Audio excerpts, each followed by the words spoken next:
तो स्टूडेंट्स, आज हम लोग इस वीडियो में पढ़ेंगे फाइनेंशियल स्टेटमेंट ऑफ कंपनीज, यानी कंपनी का समझो बैलेंस शीट। कंपनी का बैलेंस शीट का ना एक स्टैट्यूटरी फॉर्मेट होता है जो according to schedule 3 of companies act 2013 बनाया जाता है। आप यहाँ देखेंगे तो ये देखो दिया हुआ फॉर्मेट ऑफ बैलेंस शीट। सबसे पहले यहाँ लिखते हैं नेम ऑफ कंपनी, फिर बैलेंस शीट का डेट, उसके बाद बैलेंस शीट का ये फॉर्मेट है। इसमें सबसे पहले लाइबिलिटी साइड लिखते हैं जिसको बोलते हैं इक्विटी एंड लाइबिलिटीज। ठीक है, यहाँ नोट नंबर का कॉलम है, ये करंट ईयर का फिगर, ये प्रीवियस ईयर का फिगर। ठीक है, अब इसमें हम लोगों को ये फॉर्मेट है और ये फॉर्मेट आपको एकदम ऑर्डरली याद कर लेना है।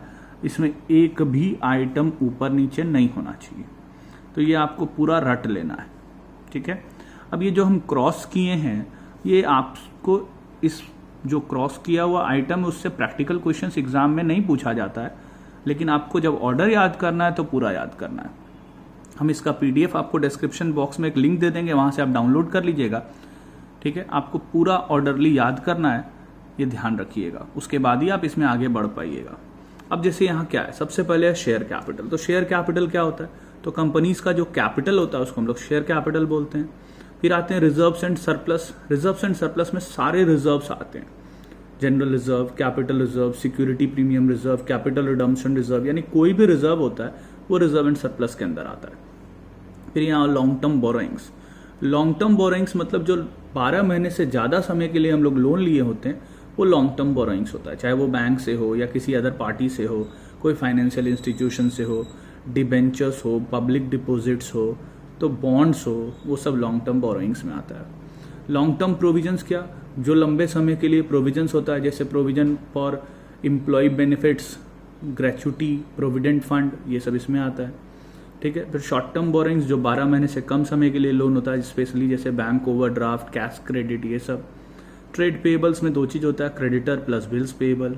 अदर करंट लाइबिलिटीज में और भी जो करंट लाइबिलिटीज है वो सब आता है। जैसे एग्जांपल देते हैं तो यहाँ देखो अदर करंट लाइबिलिटीज में सबसे पहले दिया current मैच्योरिटीज of long term debt. इसका मतलब क्या है कि कोई आपका लॉन्ग टर्म लोन था, ठीक है, पहले आप लोन लिए हैं जो 4 साल 5 साल के लिए लिए थे, लेकिन इस साल उसका मैच्योरिटी होने वाला है 12 महीने के अंदर। तो पहले वो लॉन्ग टर्म डेट था, लेकिन अब उसका मैच्योरिटी 12 महीने के अंदर होने वाला है, तो वो अदर करंट लाइबिलिटीज के हेड में चला जाता है, क्योंकि वो इस साल के लिए अदर करंट लाइबिलिटी है। उसके बाद interest accrued but not due on borrowings and interest accrued and due on borrowings. चाहे वो अभी ड्यू हो चाहे अभी ड्यू नहीं हो, इंटरेस्ट अगर आउटस्टैंडिंग है तो वो अदर करंट लाइबिलिटी में आता है। फिर आते हैं इनकम रिसीव्ड इन एडवांस, फिर अनपेड डिविडेंड्स। ठीक है, जो डिविडेंड आप पे किए हैं लेकिन अभी वो शेयर होल्डर क्लेम नहीं किया।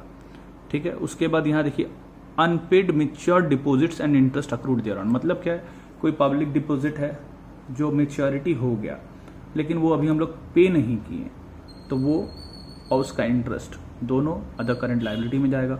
उसी तरह कोई डिबेंचर है जिसका ड्यू डेट आ गया है, हम लोग को उसको रिडीम करना था, रिडम्पशन का डेट आ गया है लेकिन हम लोग रिडीम नहीं किया। यानी वही कोई लोन है जिसका पेमेंट करना है, पेमेंट नहीं किए हैं, ड्यू डेट आ गया, पेमेंट नहीं किए, तो वो अब लॉन्ग टर्म लोन नहीं है, वो अब अदर करंट लाइबिलिटी का पार्ट है।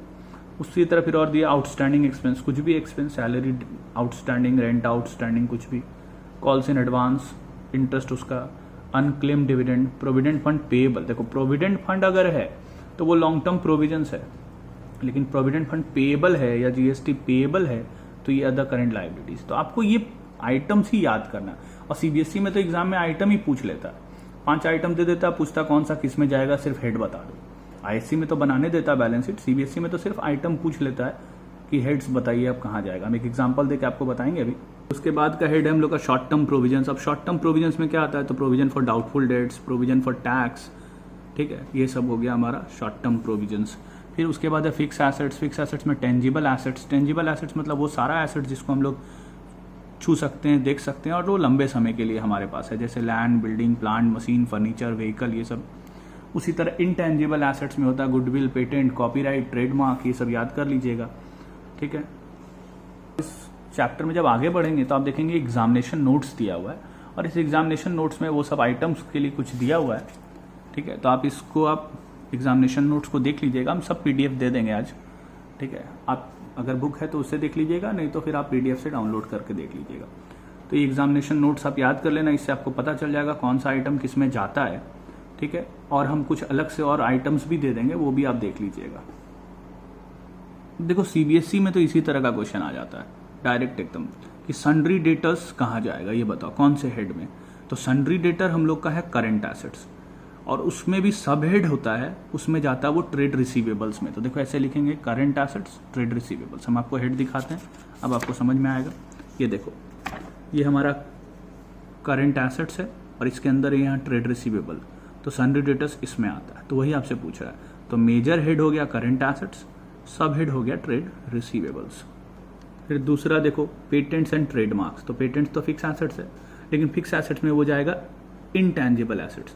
तो पहला हेड है non current assets, non current assets में फिक्स एसेट्स और फिक्स एसेट्स में इनटेंजिबल एसेट्स।